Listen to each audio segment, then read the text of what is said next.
To promote my new flower shop, I had one place print my business cards, another print my brochures, and a third, my signs. Now my roses aren't red, my violets aren't blue, my geraniums look dead, and I don't know what to do. Staples can help your business stand out with signs, banners, and brochures that are a true reflection of your company. And now at Staples, spend $50 or more on print and marketing services and get $5 off your next in-store purchase. Now my business is blossoming, and I'm spending less green. Exclusions apply. In-store only. Ends 6/23/18. Blog Talk Radio.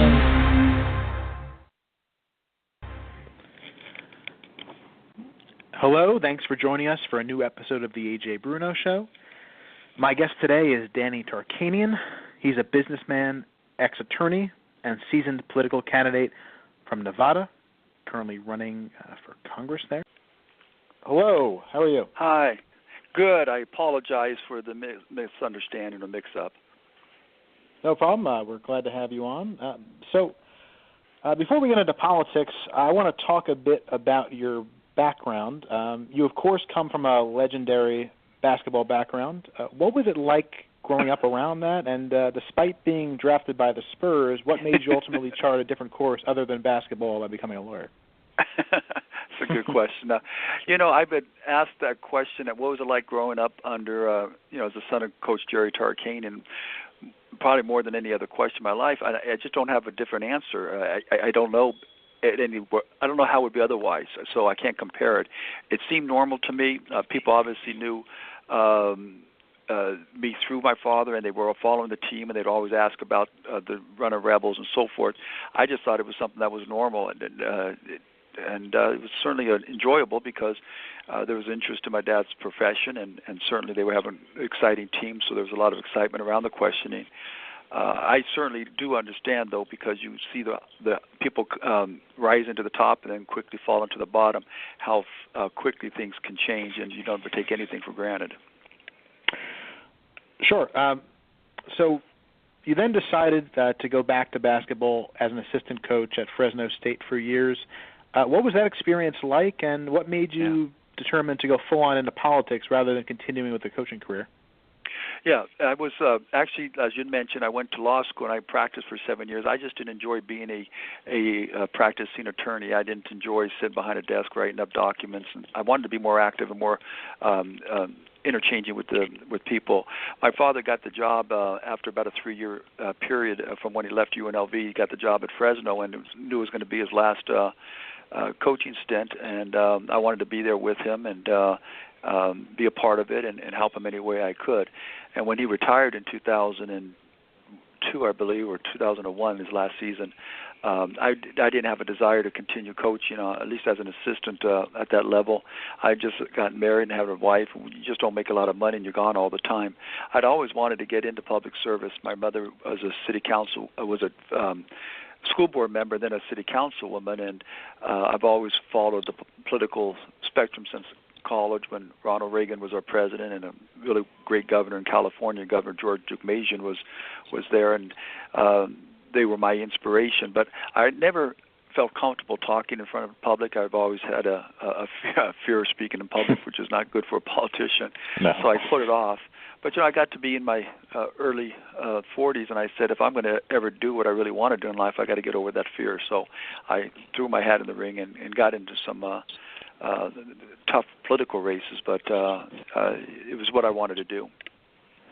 Sure. So as you moved to pursue some of these political aspirations, what experience do you think best prepared you for that? Was it your time in law or something else?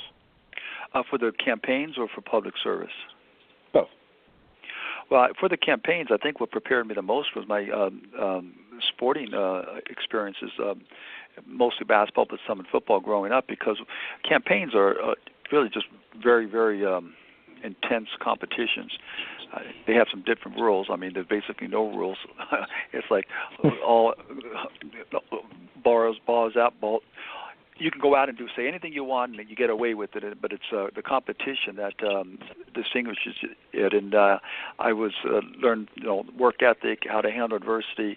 I also learned, unfortunately, but because it was tough growing up this way, I learned how to handle criticism from not only myself at myself, but others around me, because a lot of the national media criticized my father because he took a lot of at-risk kids and brought them into this basketball program. So I learned how to handle the criticism that is so prevalent in the political arena, and I think that helped a lot too. But public service is something I got more from my mother, and as I mentioned, those two role models of mine, not only President Reagan, but George Deukmejian and Senator Paul Laxalt here in Nevada. I thought what they were doing was one of the greatest use of one's life, making positive impacts for other people in your city, county, or country. And I thought that was a great way to make a living and leave a lasting legacy. No, I definitely agree. So in your last race 2 years ago, you came extremely close to winning but came up short. What lessons did you take from that experience that you hope to apply this time? Well, the first thing I learned is, the most important thing I learned is you need to respond back to these, and I'm going to use the word defamation or defamatory ads. They're certainly deceitful and dishonest. We didn't do that last election. I had won a defamation lawsuit in 2009 on some spurious attacks against me in a previous election. And the lady I ran against in 2016, she ran the same ads. And we didn't respond to them. Our national consultant and polling company said the ads weren't hurting me, and if we responded, we would give it credibility, so we didn't. And we end up going from leading most of the race to losing by 1%. So this election, when they come out with these type of ads, and they'll probably change them up a little bit, but they're going to still be dishonest ads. That's what they do in politics. We're going to respond like Donald Trump did last election. We're not going to let one attack go on not responded to, and we're going to come back and hit harder. The second thing is, we got to make sure we have a better ground game and get more people turned out on our side to the polls. In the whole state of Nevada, the Republican Party didn't get their people out. There was a split between the top of the GOP leaders who came out against candidate Trump and the rest of the voters in Nevada on the GOP side that wanted to see candidate Trump in office. And because the top of the GOP in Nevada was against him, they didn't come out and vote for anybody else, including myself on the congressional ballot. Oh, that definitely has a negative impact all across the ballots. I agree. Your original plan, though, was to run for Senate this year, but you refocused to run for Congress. Were you personally called and asked to do that, or did you consider the suggestion after an endorsement was made publicly? Yeah, that's a great question, because I was going to run for the Congressional District 3 seat again, the one that I lost by 1%, and I was getting prepared to do so. I was the only federal candidate in Southern Nevada that supported candidate Trump in the last election. Dean Heller, the senator, was against him, came out and was a never-Trumper. So while I was preparing to run for the congressional race, Dean Heller came out and voted against the repeal of Obamacare. So the Trump supporters in Nevada, they recruited me to run against Dean Heller. They said President Trump needs somebody in Washington, D.C. On the Senate side that's going to support him, and Dean Heller won't, and we know you will. So I got into the Senate race, and we were doing very well. I thought we had a real opportunity to beat him. But I got a call first from President Trump, and we missed each other, which to me that was just an honor to have a left message from him.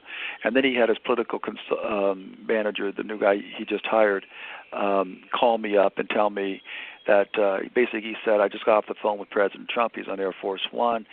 He would like it as a personal favor to him for me to drop out of the Senate race and run for the congressional race.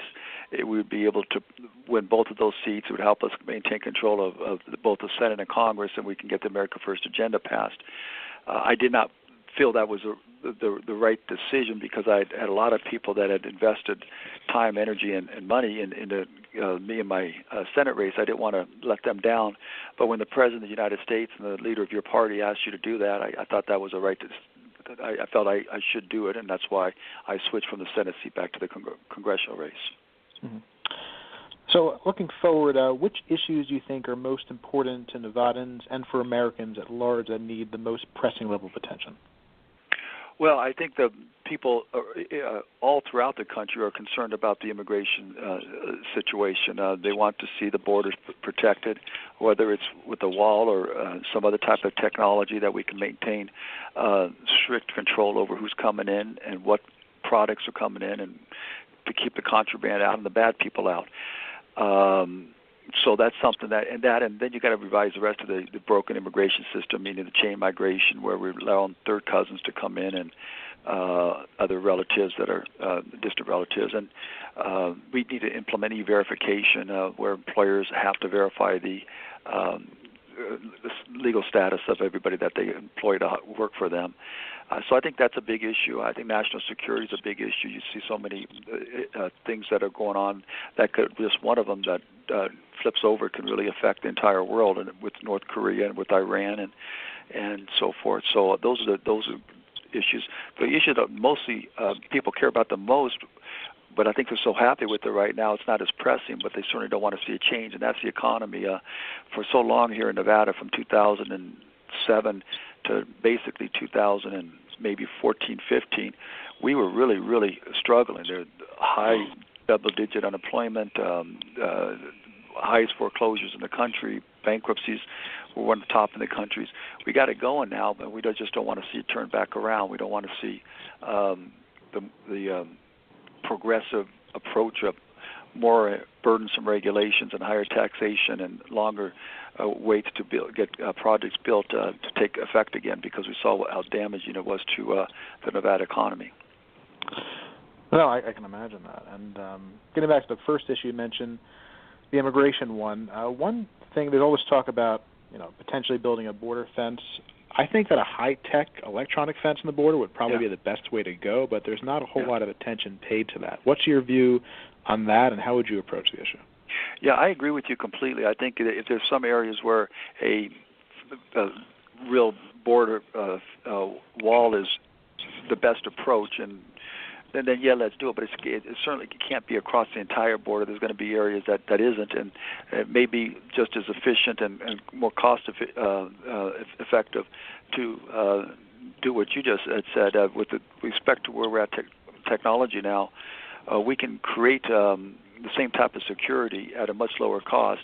I just don't think it sounds as good as rhetoric, and that's why people aren't talking about it. It's a political issue right now that both sides are on, and when you say build a wall, it resonates with people. Or when you say we're not going to build a wall because that's not our type of country, that's what the progressives say, that resonates with their voters. So I think this is more of a political issue. But when we finally do get this thing done, we got to use whatever's best technology-wise.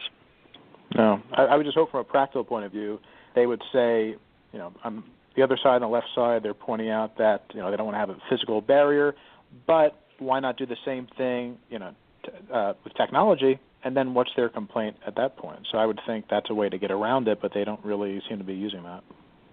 Well, that's a good suggestion, and something that I think a lot of us that are running should be possibly using. For sure. One thing I like is your support for term limits. There are so many career politicians who entrench themselves in power and have to be dragged out of office, if ever. Yeah. What are the chances this problem can actually be fixed in the near future? Well, if you get the right people in Congress, it can be fixed, because for this to be passed, you would need to vote for it in Congress and get it passed, and then all you would need is 2/3 of the states to ratify it.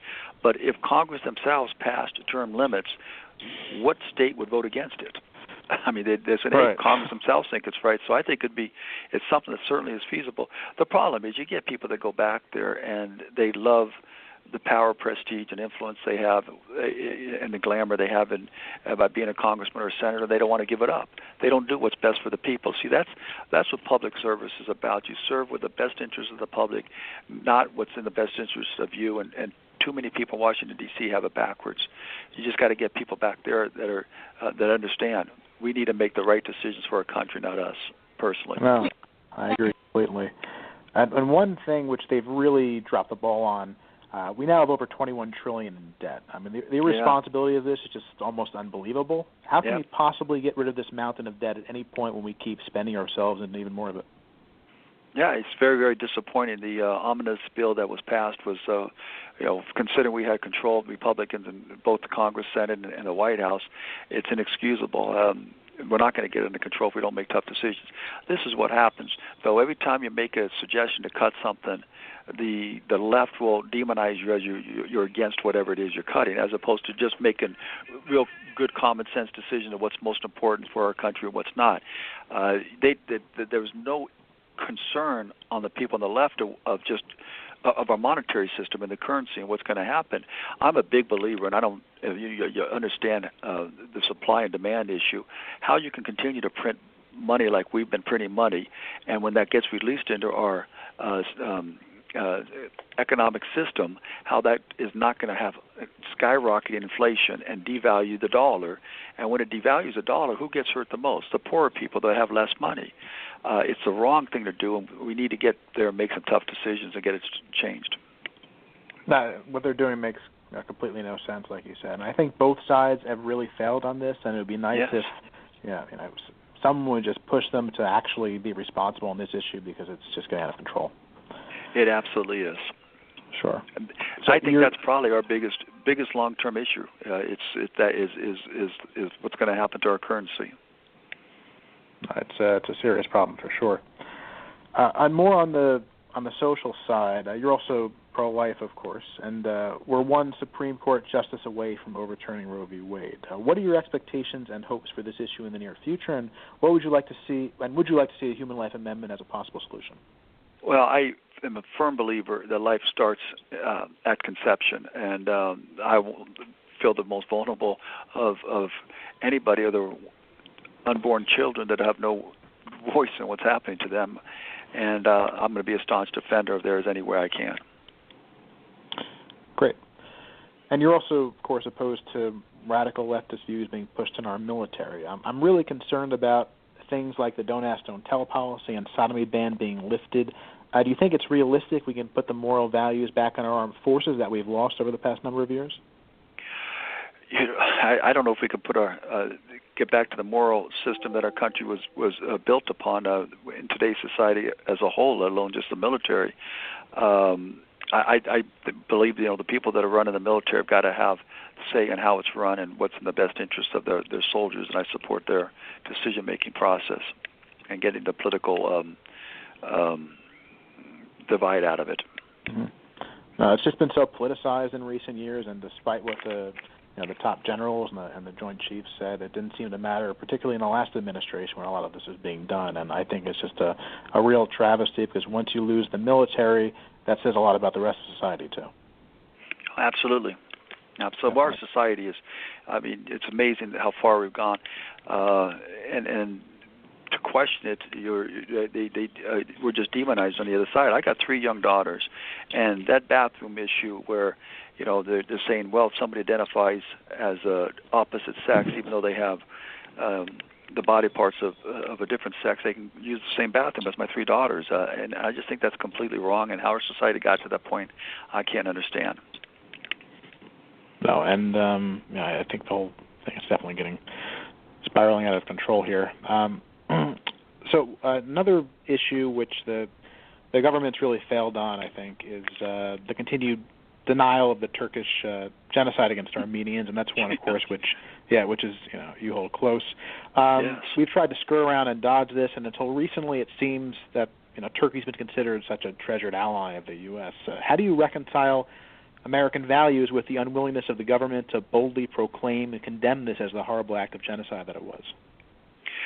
You got to get somebody in office that understands that it's important that these things are recognized so they never happen again, even if it causes short-term friction between what is perceived to be allies, and I'm not even so sure how close allies we are with Turkey.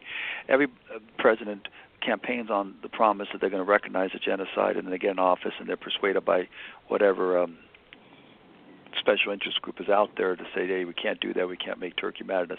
I would just tell you, from my standpoint, it's very important. My grandmother escaped the Armenian genocide.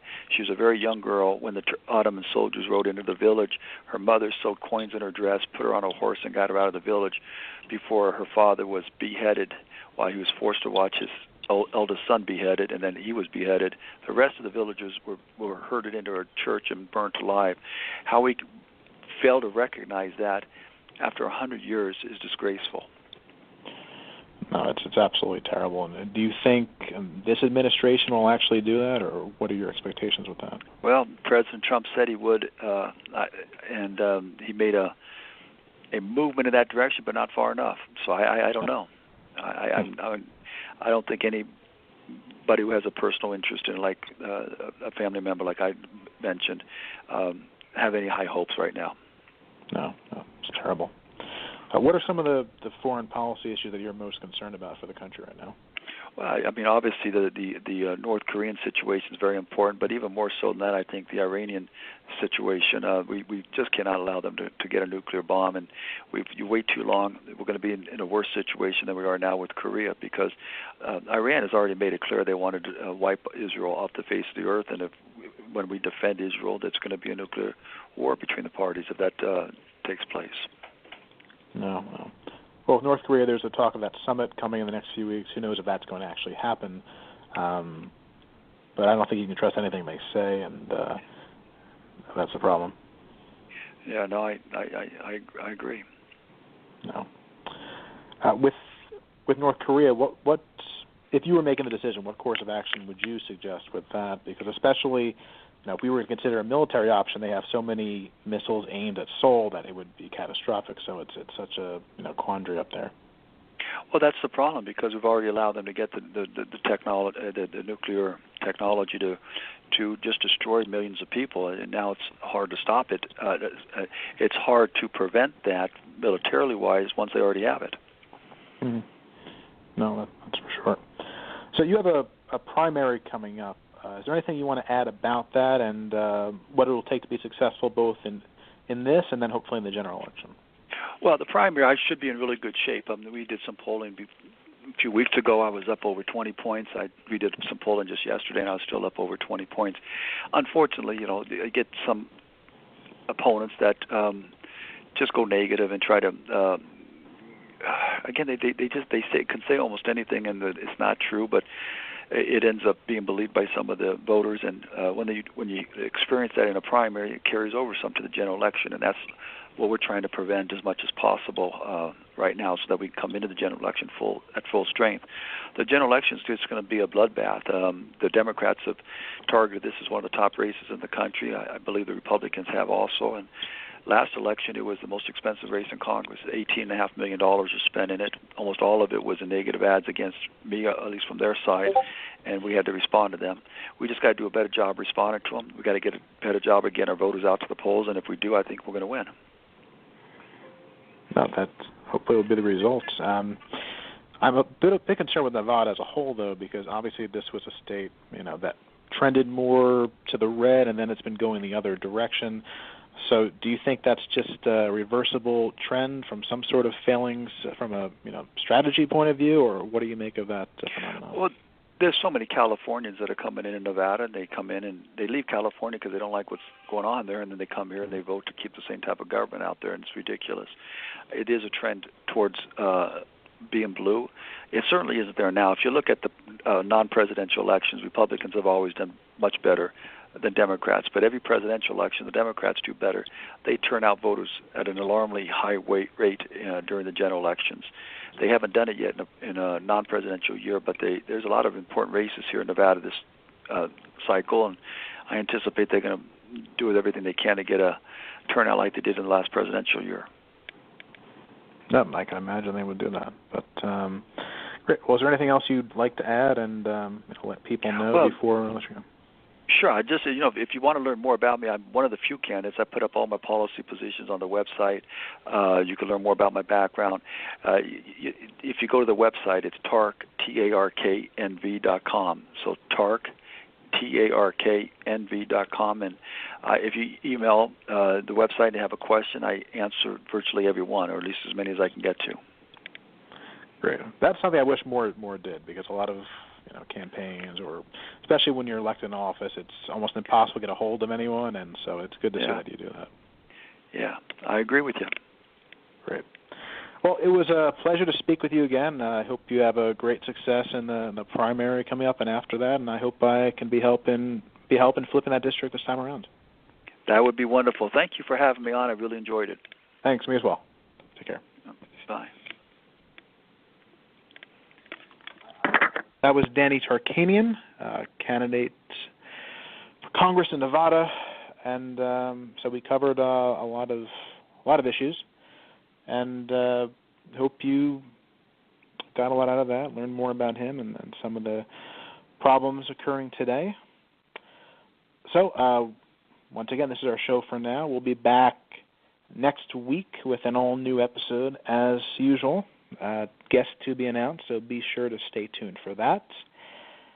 And don't forget to follow the Twitter account as well. That's @Reagan Worldwide, @Reagan Worldwide. You can get lots of interesting information from there and learn more about the show, past episodes, present, future, and, of course, lots of good conservative and other tidbits are on there as well.